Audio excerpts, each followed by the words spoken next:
This is cool.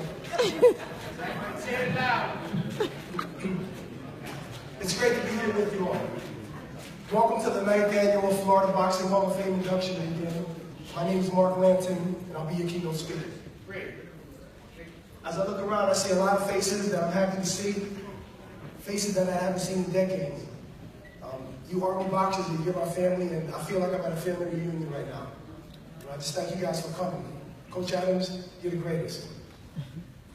And I also see a lot of faces that I hope to become acquainted with, so don't be surprised if I come up to you and introduce myself. I would like to acknowledge our fellow boxers who are no longer with us. Those warriors who paved the way for many of us to follow. Those who were household names, and those who you never heard of.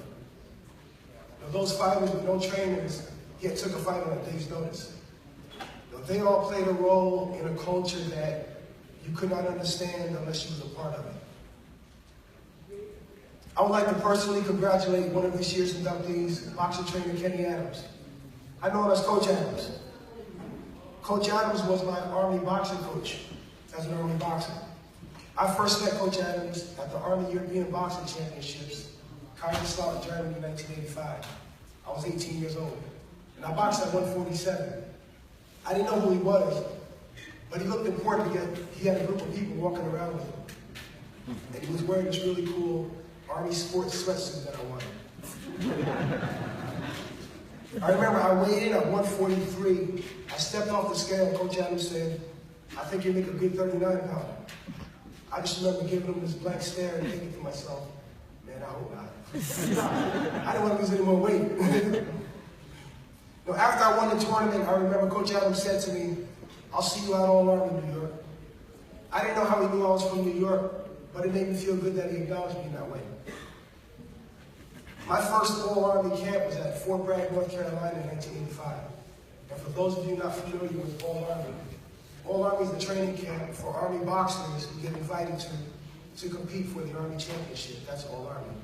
My first All-Army was in 1985 at Fort Bragg.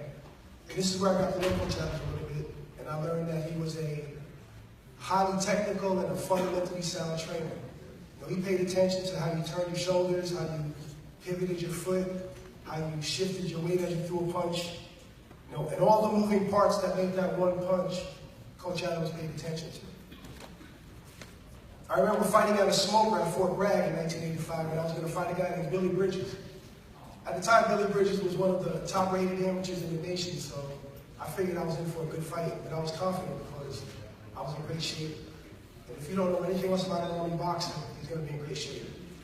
I was in great shape, and I had 1976 Olympic silver medalist Charles Mooney working my corner. I won the fight, and I remember Coach Adams was happy for me. I could still see him smiling in the locker room. Him and Coach Al Merkerson were standing beside each other smiling. Coach Adams said, "You chalked it up." And that's all he said, but I took that as a form of approval coming from someone like Coach Adams. Now, Coach Adams has been a figure that I always admired and respected. You know, he's deserving to be recognized for his decades of sacrifice, guiding, and just mentoring people from all walks of life to be the best they can be in the ring and in life.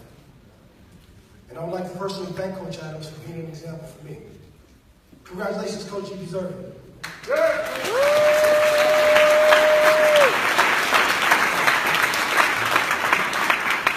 I want to mention a newly released biography about Coach Adams. It's in bookstores nationwide. The book is titled "Of Cowards and True Men." Now, this book chronicles an interesting story on the upbringing, military career, the amateur and the coaching journey, and the professional accomplishments of Coach Adams. You know, this book gives the reader a chance to get to know Coach Adams on a personal level, you know, which will inspire you as you read about his accomplishments that he's achieved. So get your book today, or tonight, or tomorrow, so Coach Adams decided for you, and maybe he'll let you get a selfie with him. I want to acknowledge another Army boxing coach of mine who's not here, who's presently in the Florida Boxing Hall of Fame, Alton Merkerson, Coach Merker. He was unable to make it this year. Coach Merker was unable to make it this year, but he sends his love and he congratulates all of the inductees. Coach Merck was my coach at the tournament where I first met Coach Adams. I first met Coach Merck at the training camp for the Army European Boxing Championship in 1985. There was something different about Coach Merck, but I couldn't put my finger on it. I remember our team was on our way to go train. We were riding in a van. Coach Merck was driving his van. As Coach Merck backed down in the parking space, he hit an unoccupied parked vehicle. Coach Merck got out of the van, wrote his contact information on a piece of paper, and he put that piece of paper underneath the windshield wiper of the car he hit.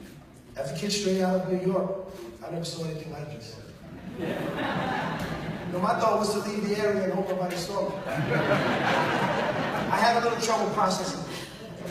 But I came to the conclusion that Coach Merck did the right thing, and from that point on, I began to look up to him with significance. I then adopted Coach Merck as my mentor, but he just didn't know it. And I just looked at him from afar and learned. Coach Merck knew how to take care of his boxers during training camp. He used to make these granola bars with all these strange ingredients, and they were delicious. But hey, when you're making weight, anything to eat is delicious. So Coach Merck had a unique approach into how he interacted with his boxers. And it was not uncommon that boxers gravitated towards him. And there was a time I thought Coach Merck walked on water, for real. I remember we were at All Army Camp at Fort Hood, Texas, 1987. And I was in Coach Merck's room talking to him. And I saw a case of Coors beer underneath his bed. I was totally shocked. I wasn't shocked because it was Coors beer. I was shocked because I thought Coach Merck didn't drink. I thought he was perfect. So I had to reassess this Coach Merck being perfect and came to the conclusion that, okay, he's not perfect, but he's still one of the best people to look up to and learn from. When Coach Merck retired from the Army and he began training pros, where he ultimately ended up in Pensacola, Florida, where he partnered with Roy Jones Jr. When Coach Merck and Roy merged, I was recently discharged from the Army and I was a police officer in New York. I was window shopping for another place to live. I wanted to get out of New York, and any New Yorkers in here would probably identify with that. But Coach Merck gave me information about the Pensacola Police Department. And the rest is history as I relocated to Pensacola, Florida. Now, Coach Merck and I have always stayed in touch over the years because he can't get rid of me. He presently resides in Clarksville, Tennessee, where he owns a restaurant called Pat's Cafe. So if you're ever in the area of Clarksville, I recommend visiting Pat's Cafe and get a taste of America's top soul food establishment. I visited Coach Merck and I ate up all the food in his restaurant.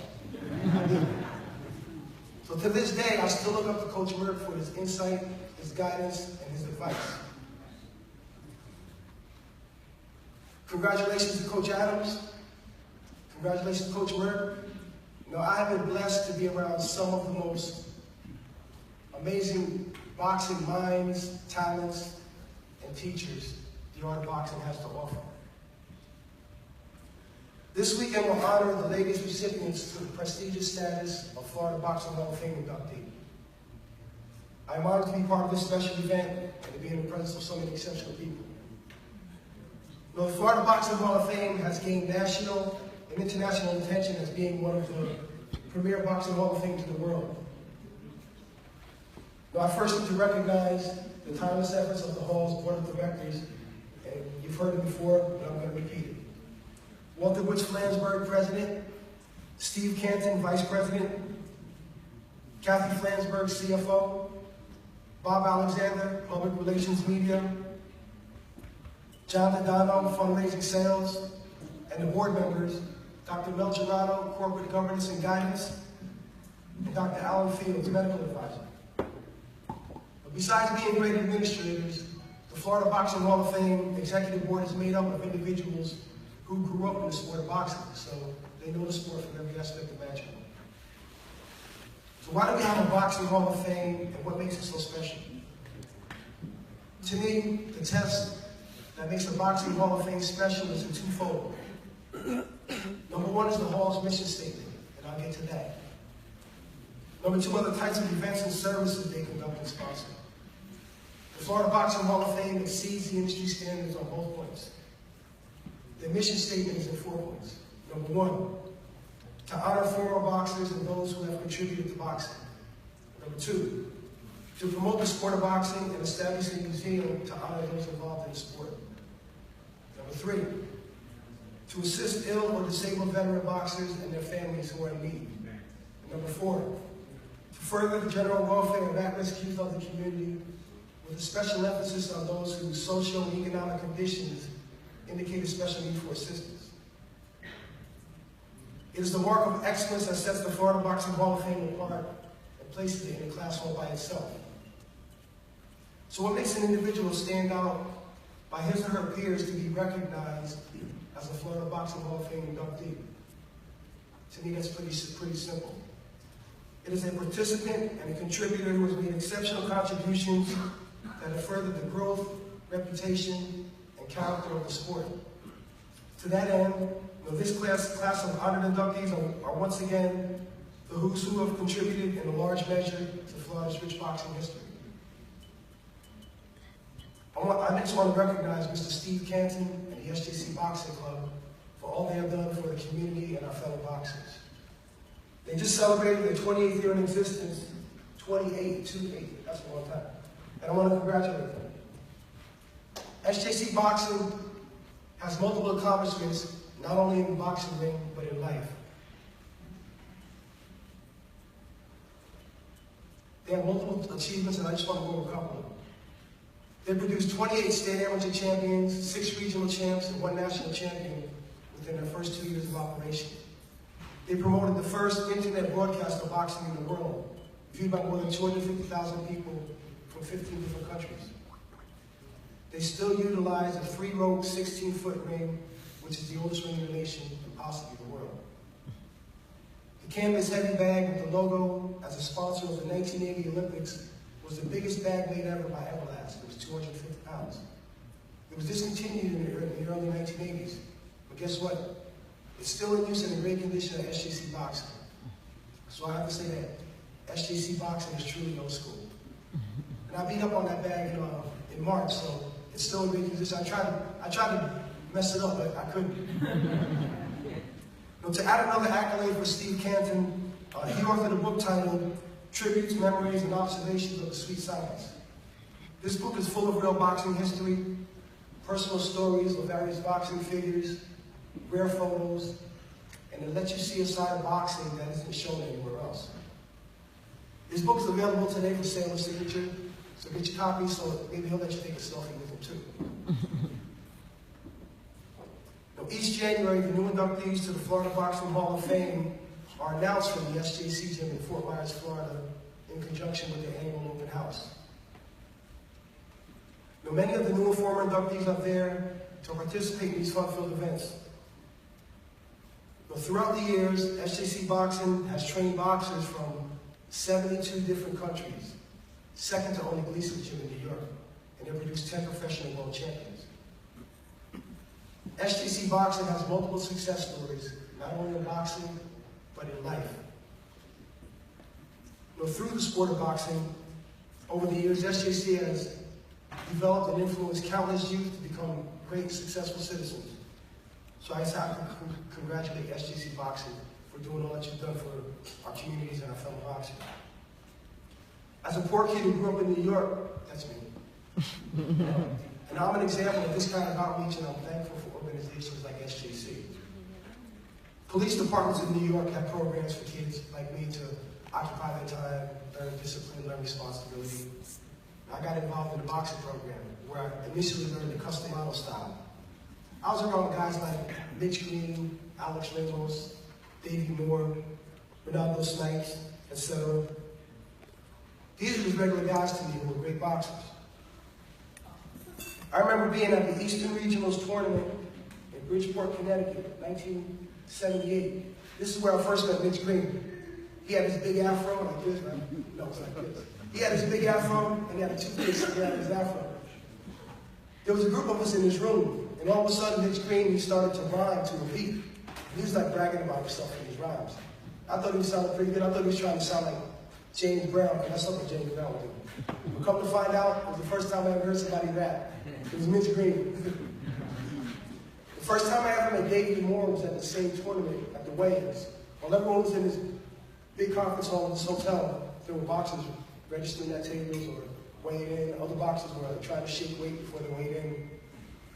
Davey Moore was, I wish there was someone here who could vouch for me, because I couldn't make this up. But Davey Moore was naked and shadow boxing in the midst of everybody. It was as if he thought he was in this place by himself. I was 12 years old at the time, and I said to myself, I'm going to stay away from that guy. I continued to box throughout my teenage years, boxing in the New York Golden Gloves, Empire State Games, etc. One of the many gyms I used to train in was called The Cage in White Plains, New York. The Cage was owned by this old guy named Charlie Casella. Charlie boxed in the 1920s. So in his office in the gym, he had the 8x10 photo of him in his classic 1920 stance, wearing his wool boxing shorts. And Charlie used to smoke this nasty, smelly cigar while we all trained. But back then, that's what they did. Well, this weekend induction festivities are truly a special time for those who attend. Though it's the personal side, the lesser known side of boxing is on display. Relationships built over the years in the sport, and the mutual appreciation and sense of accomplishment are evident. Most fans are only aware of what takes place within that squared circle, and not the sacrifices made by boxers and others in pursuit of their dreams. There are boxers, past and present, fight managers, promoters, media people, and fans who all share in a common bond, the love of the sport of boxing. The greatest sport that was ever invented. The sweet science, as we sometimes call it. Boxing is an amazing sport comprised of some of the most amazing people. Amazing in who they are as a person, and amazing in doing what it takes to prepare to get into the ring. It is a fact that a boxer is the greatest conditioned athlete ever. Period.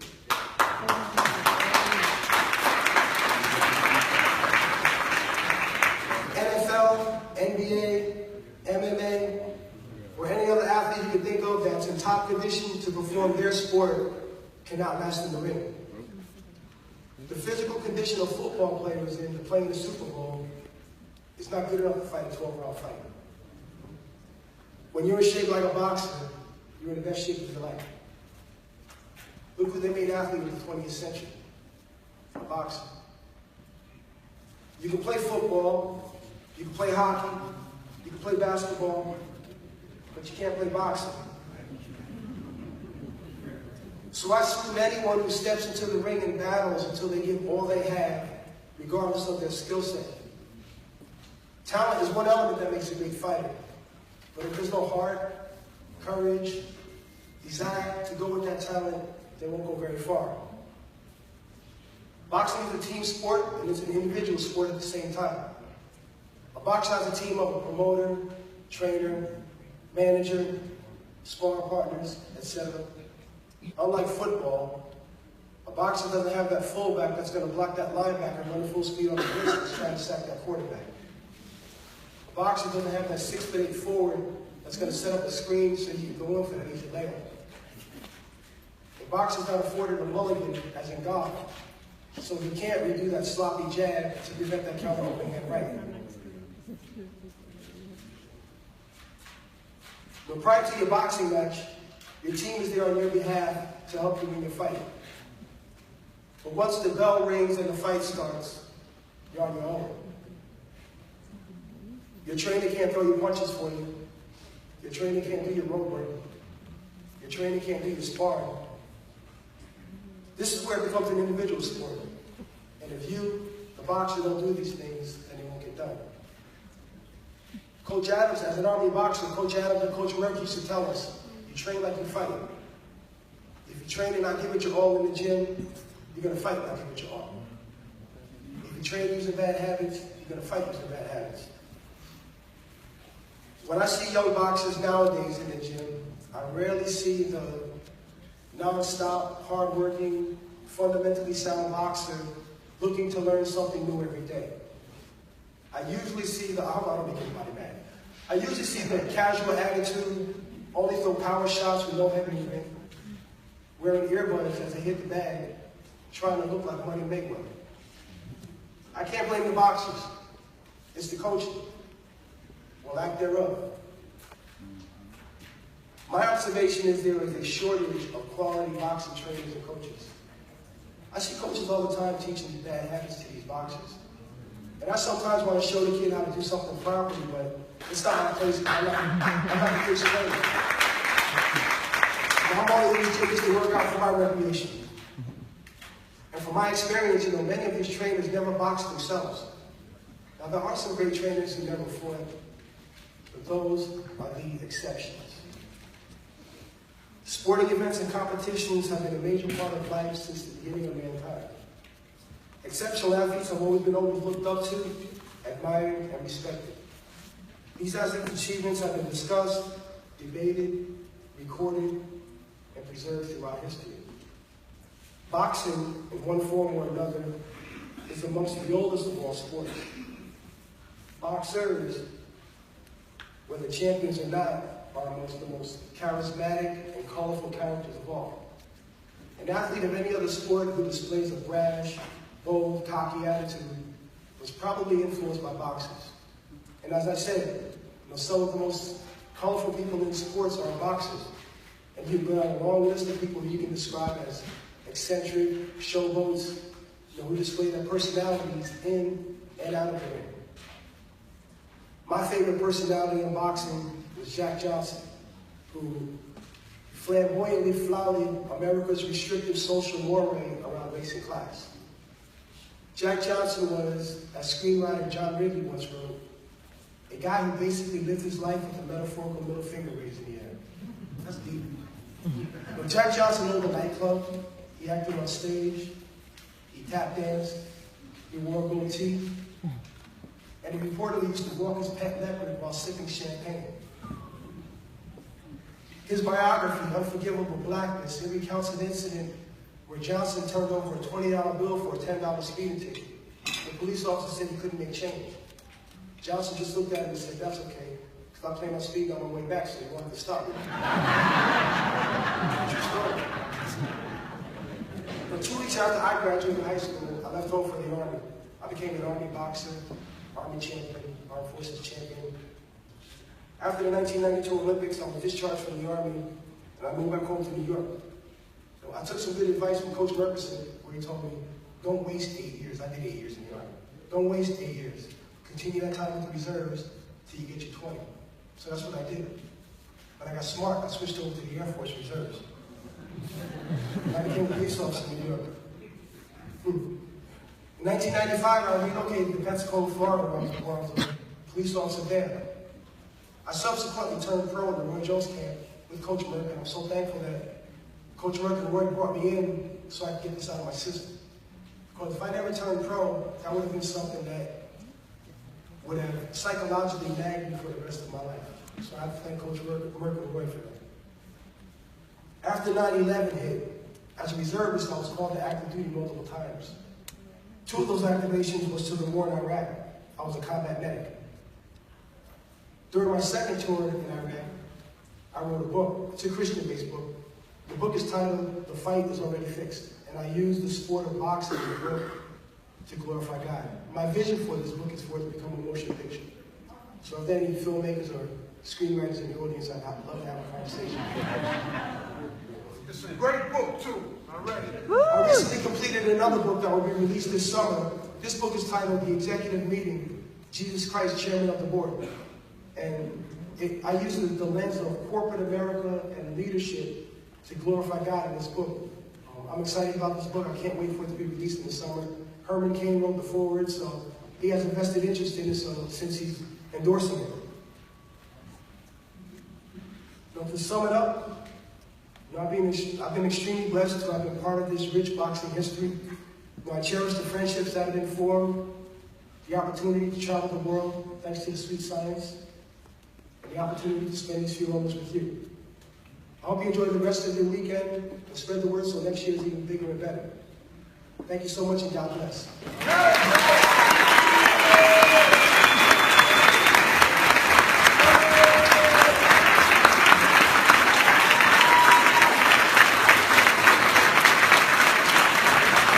Thank you, Mark, very much. And thank you for all your service, both in the military and as a policeman. Well, if you were with us last year, you were treated to